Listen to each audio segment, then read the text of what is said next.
தமிழ்நாட்டிலே திமுகவுக்கு ரொம்ப வீக்கான ஏரியா. ஐயா தான் அன்புமணியை வச்சு ஸ்டாலினோட பெரிய தலைவர் அன்புமணின்னு ஒரு கட்டமைப்பு இந்த பெல்ட்டுக்குள்ள செந்தில் பாலாஜியை ஒரு பெரிய ஆர்கனைசரா நிறுத்தி ஃபைட் பண்ண முடியும். லெஜண்ட் சரவணன் நடிக்கும் லீடர் இன்று முதல் உங்கள் அபிமான திரையரங்குகளில்.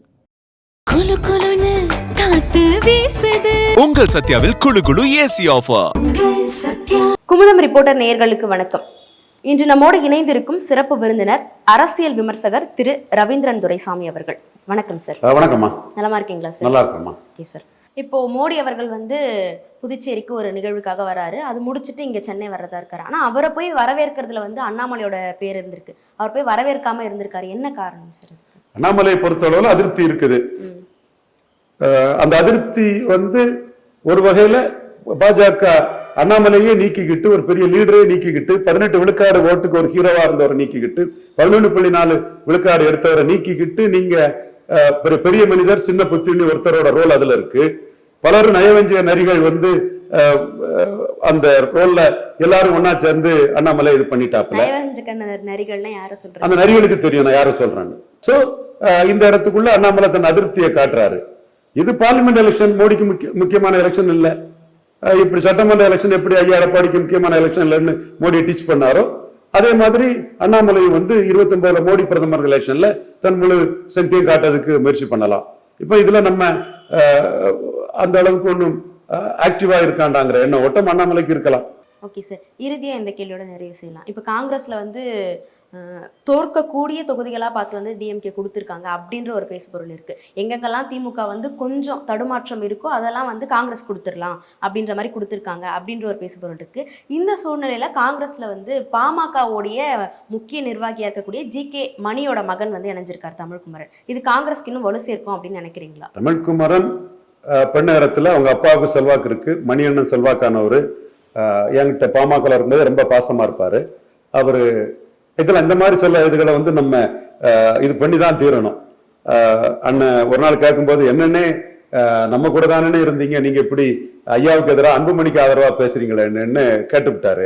சட்டமன்ற வளாகத்துக்குள்ளதான் கேட்டாரு. நான் சொன்னேன், அண்ணே உங்களை நான் எந்த இடத்துலயும் குறைச்சு பேசல, உங்க செல்வாக்க நான் குறைச்சு பேசல. பட் அன்புமணியை தான் எடப்பாடி மதிக்க போறாரு. அவரு கன்சிஸ்டண்டா டிஎம்கே எதிர்ப்புன்னு நிற்கிறாரு.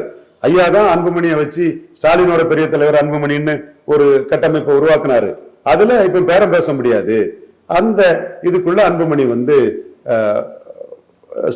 எடப்பாடிய முக்கியத்துவத்தை பெற்றுவாருன்னு உண்மையை நான் சொல்றேன். ஐயாவுக்கு பழைய டிமாண்ட் இல்லை அப்படிங்கிறத நான் சொன்னேன். அதே வேளையில பெண்ணகரத்துல மணியண்ணனுக்கு செல்வாக்க நான் குறைச்சு மதிப்பிட மாட்டேன். பெண்ணகரத்துல அதிமுக பாமக வெரி பவர்ஃபுல். பெண்ணகரத்துல அது ஆக்சுவலா அவங்க 60 விழுக்காடு அரித்மெட்டிக் ஸ்ட்ரெங்க்ல இருப்பாங்க. அப்ப அந்த இடத்துக்குள்ள ஃபைட் பண்ணோம்னா ஒரு ஸ்ட்ராங் கேண்டிடேட் தேவைப்படுது.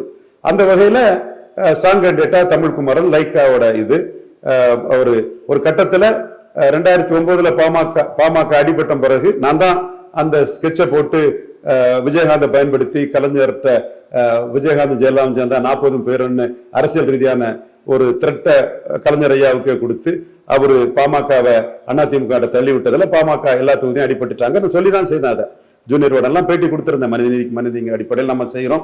ஐயாவுக்கு நம்ம 98 கலைஞரை மீறி ஒரு கூட்டணி வாய்ப்பை ஏற்படுத்தி கொடுத்தோம். கலைஞர் 99 நம்மளை கேண்டிடேட் கொடுக்காம காலி பண்ணி விட்டுட்டாரு. உங்க ஆட்களை மாதிரி டீல் பண்ண முடியாது டாக்டர், இவங்களெல்லாம் ஏற்றி விட்டுட்டா பிறகு நிற்க மாட்டானுங்கிற ஒரு வார்த்தை சொல்லவும் எனக்கு டிக்கெட் தரலாங்கிற நினைச்சவர் மாஸ் லீடர் கலைஞரை மீறி எப்படி கொடுக்க முடியும்? கலைஞரை முரசிலையில எல்லாம் என்ன விமர்சனம் பண்ணாரு, பேட்டிகள்லையும் விமர்சனம் பண்ணாரு. கட்டத்துக்கு பிறகு 2009 அந்த தோல்வி வளையம்ங்கிறது நாம விஜயகாந்த் கேரக்டரை பயன்படுத்தி சான்ஸ் எடுக்க முடியாத புள்ளியில தான் பாமகவை தோக்கடிக்கிறது காரணமா இருந்தோம். அந்த தோல்விக்கு பிறகு டாக்டர் ஐயா எமர்ஜ் ஆகிறார். அதுதான் டாக்டர் ஐயா அன்னைக்கு வயசு இருந்து எமர்ஜ் ஆயிட்டாரு. இன்னைக்கு வயசு இல்லை, அவரால் முடியல. அவரோட வில் பவரையும் அவருக்கு உழைப்பையும் அவருக்கு எதிர் திசையில இருந்தாலும் என்னைக்கு நான் மதிக்கக்கூடியவன் தான். ஒரு ஜாதிக்கு அவரோளவு நன்மை செய்தவங்க யாருங்கிறதே நான் சொல்லக்கூடியவன் தான்.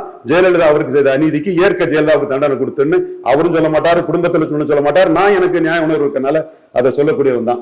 அந்த தோல்விக்கு பிறகு அவர் பண்ணகரத்துல எமர்ஜ் ஆகிறதுக்கு அந்த கட்சிக்கு வாழ்வு கொடுத்தது தமிழ்குமரனுக்கு கேண்டேச்சர். சோ தமிழ்குமரனுக்குன்னு ஒரு வேல்யூ இருக்குது. அதிமுக பாமக அணிக்கு 60 விழுக்காடு வாக்கு வர இருக்கு, கொஞ்சம் வாக்கு இல்லை. அப்போ அங்க வெரி பவர்ஃபுல் கேண்டிடேட் தான் அங்க நின்று ஃபைட் பண்ணி ஆகணும். அதுல ஒரு பாமக ஓட்டையே உடைக்கக்கூடிய ஒரு கேண்டிடேட் தம்பி தமிழ்குமரன் வராரு. சோ அந்த இடத்துக்குள்ள வெரி ஸ்ட்ராங் தொகுதிக்குள்ள தமிழ்குமரன் அந்த இடத்துக்குள்ள வராருன்னு தான் நான் பாக்குறேன். அதே மாதிரி வடிவேல் கவுண்டர் அவரு வன்னியர் சமூகத்திலே வந்து காமராஜர் அவர் வீடு தேடி போய் இந்தி போராட்டத்துக்கு பிறகு தர்மபுரி இடைத்தேர்தல் நிற்கிறதுக்காக வன்னியர் சமூகத்துல செல்வாக்கான வடிவேல் கவுண்டரை காமராஜ் வீடு தேடி போய் கேண்டிடேட் விட்டார். அவருக்கு பேரன் தான் செந்தில்குமார். அவர் பாலக்கோட்டில் வன்னியர் மெஜாரிட்டியுள்ள ஒரு தொகுதியில் இருக்கிறாரு. ஸோ அந்த பகுதிங்கிறது வந்து அதிமுக பாமக எடப்பாடி பழனிசாமி அன்புமணி அலையன்ஸ் வந்து வெரி ஸ்ட்ராங். ஸோ அதை எதிர்கொள்வதற்கு ஸ்ட்ராங் கேண்டிடேட்ஸா இவங்க போடுறாங்க. அந்த வகையில நான் கூட இவர் ஜெயகுருக்கு மகளை கூட ஒரு தொகுதியில நிறுத்தலாங்கிற ஒரு சஜஷனை கூட நான் சொன்னேன். பட் அவங்களுக்கு அமைப்பு பலம் பெருசா இல்லைங்கிறனால அவங்க அதை பயன்படுத்தலைன்னு நினைக்கிறேன். இவர் களத்துக்குள்ள நின்று ஒரு ஜி.கே. மணி அண்ணன், அவருக்கு மகன், அவரும் களத்துக்குள்ள நின்று பாமகவின் மானத்தை 2009 சீரவான பிறகு காப்பாத்தினவர். அதே போல வடிவேல் கவுண்டரும் வன்னியர் சமூகத்தில் ஒரு முக்கியமானவர். ஸோ ரொம்ப டப் தொகுதி இதெல்லாம். பாலக்கோடு அன்பழகன், இது தர்மபுரியிலே வந்து 38 விழுக்காடு, 36 விழுக்காடு பாமக, 25 விழுக்காடு கிட்ட அதிமுக, 60 விழுக்காடு அந்த மக்களவை தொகுதிக்குள்ள இவங்களுக்கு அரித்மெட்டிக் இருக்கு. அதுல தேமுதிக இங்க வெளியே வந்ததுனால கொஞ்சம் குறையலாம். இதையும் தாண்டி சில போலரைசேஷன்களை எக்ஸிக்யூட் பண்ணி தான் திமுக ஃபைட் பண்ணி ஆகணும். தமிழ்நாட்டிலே திமுகவுக்கு ரொம்ப வீக்கான ஏரியா தர்மபுரி டிஸ்ட்ரிக்ட். ஸோ அந்த தர்மபுரி டிஸ்ட்ரிக்ட்ல ஸ்ட்ராங் கேண்டிடேட்ஸை இவங்க பாக்குறாங்கிறதா யதார்த்த உண்மை. இப்ப கரூர்ல இருந்து கோவை தெற்குக்கு வந்து செந்தில் பாலாஜியை மாத்திருக்காங்களே சார், அது ஸ்டாலினோட சரியான வியூகம் தான். சரியான வியூகம் தான். செந்தில் பாலாஜி கலைஞரோட பெரிய ரிஸ்க் எடுத்தாரு. எம்.ஆர். விஜயபாஸ்கர் தான் ஆளுங்கட்சி அமைச்சர்ல தோத்த ஒருத்தர். அதுல செந்தில் பாலாஜி தோத்திருப்பாருன்னா அவருக்கு அரசியலே அங்க அதுல விழுந்திருக்கும். பொலிட்டிக்ஸ் ஹை ரிஸ்க் பிசினஸ்ங்கிறதுல ஸ்டாலினுக்காக ஒரு பெரிய ரிஸ்க எடுத்தாரு. ஸ்டாலின் வந்து செந்தில் பாலாஜிக்கு ஒரு சேஃப்டியான தொகுதியை கொடுத்து, இவரும் பெரிய ஆர்கனைசர், யாரு நம்பர் 2 இன் ஏடிஎம்கே வேலுமணி. ஸோ வேலுமணியை ஃபைட் பண்ணதுக்கு பெரிய ஆர்கனைசரா ஜெயலலிதாவாலே அங்கீகரிக்கப்பட்டவர். ஜெயலலிதா பெரிய ஆர்கனைசர். அவரு அசோக் குமார் என நண்பர், வேலு கார்த்திகேயன் பார்க்கன்ஷியல் வைஸ் பிரசிடென்ட் மூலமா அசோக் குமார் தெரியும், மாதவன் இவங்களுக்கெல்லாம் எனக்கு தெரிஞ்ச ஒரு நண்பர். அவரு பெரிய தன்னோட அண்ணனுக்கு பெரிய பேக் போனா இருக்கக்கூடிய ஒரு அசோக் குமார். வேலுமணி ஒரு பெரிய organiser. No it goes without saying. Senthil Balaji organising கெப்பாசிட்டியை ப்ரூவ் பண்ணவர். ஸோ 10 தொகுதி 2021 தோத்ததுனால இப்ப வேலுமணி, இப்ப அண்ணாமலை பிளஸ் அண்ணாமலை எடுத்த ஓட்டு பிளஸ் அதிமுக ஓட்டுங்கிறது அங்கேயும் அரித்மெட்டிக்கலா இதா இருக்கிறதுனால செந்தில் பாலாஜி கோயம்புத்தூர்ல இருந்தே அரசியல் பண்றதுதான் கரெக்டா இருக்கும். அந்த 2021 ரிசல்ட்டை மாற்றி அமைக்கிறதுக்கு செந்தில் பாலாஜியோட ஒரு ஆர்கனைசிங் கெப்பாசிட்டி தேவைன்னு, கோயம்புத்தூருக்கு தேவைன்னு ஸ்டாலின் முடிவு பண்ணியிருக்காரு. ஏற்கனவே செந்தில் பாலாஜி நிரூபிச்சிருக்காருங்கிறதும் உள்ளாட்சி தேர்தலில் நிரூபிச்சிருக்கிறாரு. ஈரோடு கிழக்குல, பழைய ஈரோடு கிழக்குல நிரூபிச்சிருந்தாரு. அதனாலதான் கொங்கு மண்டலத்துல 5 விழுக்காடு ஓட்டுகள் வந்து 2024 அதிகமாச்சு. அதே வேளையில வன்னியர் மண்டலத்துல 5 விழுக்காடு குறைவாட்டும் வந்தது. நான் இது மைக்ரோவா பண்ணி தான் சொல்றேன். ஆனா உள்ளாட்சி தேர்தலில் சேலம் தர்மபுரியில நெஹ்ரு ட்ரெடிஷனல் டிஎம்கேல இருக்கக்கூடிய ஒரு பெரிய ஆர்கனைசர், எங்க கட்சி, எங்க உணர்வு உள்ளவர் நினைக்கிறேன், பழைய ஒரு ஆன்டி எமர்ஜென்சி அதுல எல்லாம் நெஹ்ரு கொஞ்சம் முக்கியமானவர். அவரும் ஒரு பெரிய அளவுல பண்ணியிருந்தாரு.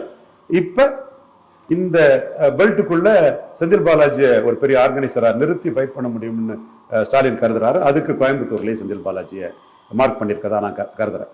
ஓகே சார், நிறைய விஷயங்கள் எங்களோட பகிர்ந்துக்கிட்டீங்க. உங்க நேரத்துக்கும் கருத்துக்கும் ரொம்ப நன்றி. லெஜண்ட் சரவணன் நடிக்கும் லீடர் இன்று முதல் உங்கள் அபிமான திரையரங்குகளில். குளு குளுன்னு காத்து வீசுது.